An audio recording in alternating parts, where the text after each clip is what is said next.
ئەم دانیشتنەی 23 حوزەیران کە کرا هەرگیز هۆکاری ئەوە نەبووە کە لە هەرێمی کوردستانە ئەم چاقبەستوویە و ئەم دۆخە نەخوازراوەی کە ئێستا هەیە ڕوویداوە.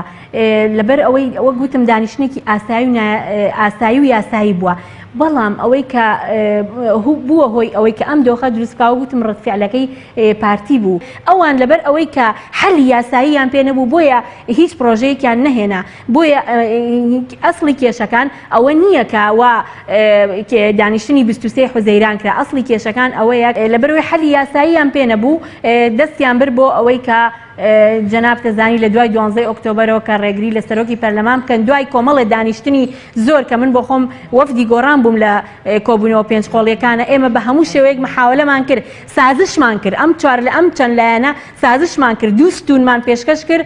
ستونێکیانەوە بوو کە ئەگەر سەرۆک لە دەرەوە هەڵبژێرەیەکێکیان ئەگەر لەناو پەرلەمانەوە هەڵبژێردرێ. یعنی پارتی بە هیچ کامێک لەمانە ڕازی نەبوو، تەنها ئەو دەیەویست کە بەڕێز بارزانی لە پۆستەکەیە بمێنێتەوانێ بەبێ هیچ مساندەیەکی یاسایی. با ئەوەش بڵین گۆڕینی هەڵوێستی هەندێک لایەن و گۆڕینی دەورەکانیان لە تەرەفەوە بۆ حەکەم لە ماوەی شەو ڕۆژێکە، ئەمەش دەور و تەسیری خۆی هەبوو بەوەی کە پارتی زانی ئیتر ئەو بەرەیی کە داوای هەمواری یاسای سەرۆکایەتی هەرێم و داوای گۆڕینی سیستمی حکومڕانی دەکات و ئەو بەرەیە پەرد بووە و بەشێکیان خۆیان بە حەکەم ناوزەند دەکەن. بۆیە پارتی ئەم هەلەی قۆستەوە.